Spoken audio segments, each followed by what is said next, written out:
Асабай же сиз ошол тиешелүү кызматтын жетекчилигин кызматтан аласыз же болбосо өзүңүз арыз жазып кетишиңиз керек. Бул жерде башка маселе жок. Эки эле маселе. Же ошол жерде тартипке салышыңыз керек дагы, элге биз азыр чыгып жооп беришибиз керек. Мисалы социалдык тармактан кетти, комментарийлерди окуп атасыңарбы? Алдында жазылып атканда. Не деген комментарийлер жазылды? Азыр ошончо эл күтүп отурат. Канакей баягы облустун жетекчилери чыгып текшерип атты эле, жыйынтыгы канакей. Дагы эле алып аткан турбайбы, дагы эле жеп аткан турбайбы деген маселе коюлат. Биз азыр элге чыгып ошол жердеги социалдык тармактагы тиги социалдык тармактын колдонуучуларынын бардыгына азыр жооп беришибиз керек.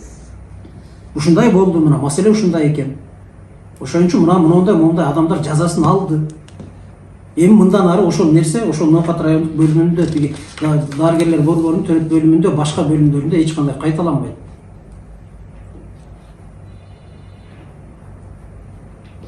Азыр комиссиянын жыйынтыгы качан бүтө турган болот? Бүгүн эми ошол бүйөөсү келсе, майса көрсөтмө берсе, ошого карап туруп биз жыйынтыгын чыгарабыз. Көрсөтмөсүндө аны коркутуп, үркүтүп, тиги болуп, күчкө салып, копуй айтып койду, мынтип койду деген жок.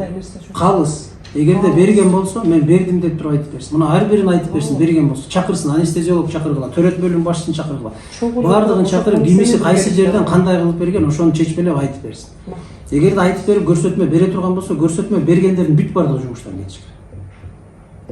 Ордунда кармап калып, кокуй тиги ордун эч ким жок деген маселе болбош. Табабыз ордун, айтып атам.